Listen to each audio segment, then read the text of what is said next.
Hello दोस्तों, आप सभी को गुलाब जामुन जैसी मीठी मीठी नमस्कार। और उसी के साथ आप लोगों का स्वागत है मार्केट के पैचअप या ब्रेकअप शो में। आज की वीडियो काफी ज्यादा इंपॉर्टेंट होने वाली है, क्योंकि जहां पर सभी को पता है कि मार्केट की नीयत में खोट आ चुका है। सबसे पहला रीजन इन्फ्लेशन का, जहां पर इन्फ्लेशन का डाटा जिस तरीके से आया है, और उस डाटा को देखते हुए जो हमारे पास एक्सपेक्टेशन थी कि सेकंड हाफ से हमें रेट कट्स देखने को मिल सकते हैं, उसकी एक्सपेक्टेशन थोड़ी सी कम हो चुकी है। और जिसकी वजह से US market already in anticipation ऊपर जाने शुरू हो चुकी थी। और वहां पर जैसी वो एक्सपेक्टेशन खत्म होती है, तो हमें वहां पर दिक्कतें देखने को मिल सकती है।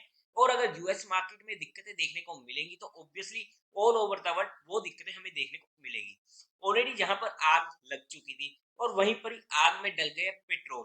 वो पेट्रोल कौन सा डला? ईरान और इसराइल का सिनेरियो, जो एक जियोपॉलिटिकल इशू हो चुका है। और ऐसे में आज के टाइम पे अगर हम ऑल ओवर द वर्ल्ड देखते हैं, कि युद्ध तो ऐसे चल रहे हैं किसी भी कंट्रीज के बीच में जैसे कोई प्रसाद बंट रहा हो। Apart from all the things, देखो मैं जहां पर किसी भी तरीके का कोई भी सिनेरियो नहीं दे रहा हूँ, बट हाँ, ये सीरियसली एक बहुत मेजर इशू होने वाला है। और काफी ज्यादा बुरा भी लगता है कि जब ऐसे देशों में लगातार कभी कोई देश उठा के किसी पर युद्ध कर देता है, कभी कोई और देश, जिसकी वजह से इनोसेंट पीपल, नॉर्मल लोग हमेशा दिक्कतों में आ जाते हैं। बाय द वे, हम इस फैक्ट का कुछ भी नहीं कर सकते हैं, लेकिन हाँ, बट आग में यहाँ पर पेट्रोल डल चुका है ईरान और इसराइल के सिनेरियो में। और उसी के साथ साथ रीजन चाहे जो भी हो, मार्केट को जब करेक्ट होना होता है, जब मार्केट में एक करेक्शन आना होता है या रिट्रेसमेंट आनी होती है, तो वो कोई ना कोई बहाना तो ढूंढती है। और वो बहाना कुछ भी हो सकता है, और हम सिर्फ अपनी सेटिस्फेक्शन के लिए उस बहानों को जस्टिफाई करना शुरू कर देते हैं।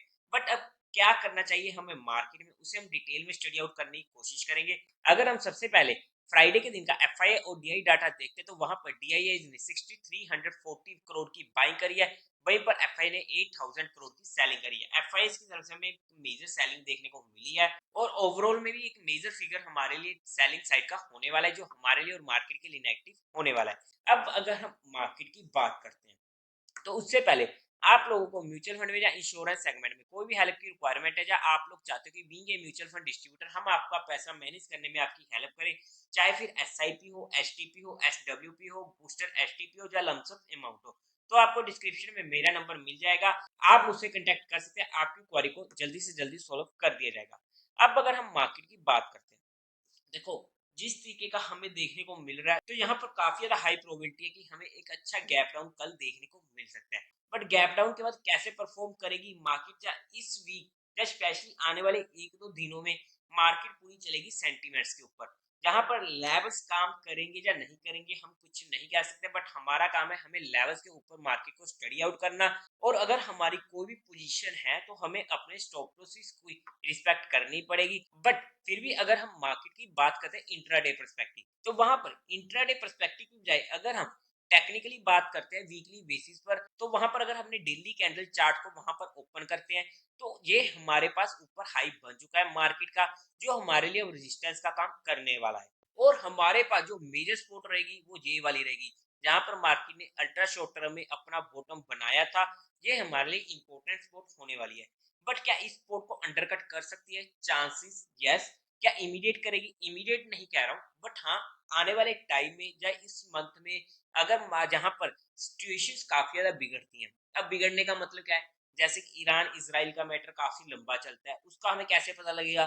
क्रूड ऑयल, अगर आप उसे ट्रैक कर रहे हो कि वहां पर क्रूड ऑयल के प्राइस कंटिन्यूसली इंक्रीज कर रहे हैं, तो वहां पर हमें, जहां पर मार्केट में दिक्कतें देखने को मिल सकती हैं, और वहां से हमें इंडिकेशन मिलेंगी कि अभी तक ईरान इसराइल का मैटर नहीं सुलझने वाला है। अगर वहां पर क्रूड ऑयल की प्राइसेस नॉर्मल हो जाते हैं, तो वहां पर हमें इंडिकेशन मिल जाएंगे कि जल्दी ही ईरान इसराइल का मैटर ज्यादा लंबा नहीं चलेगा।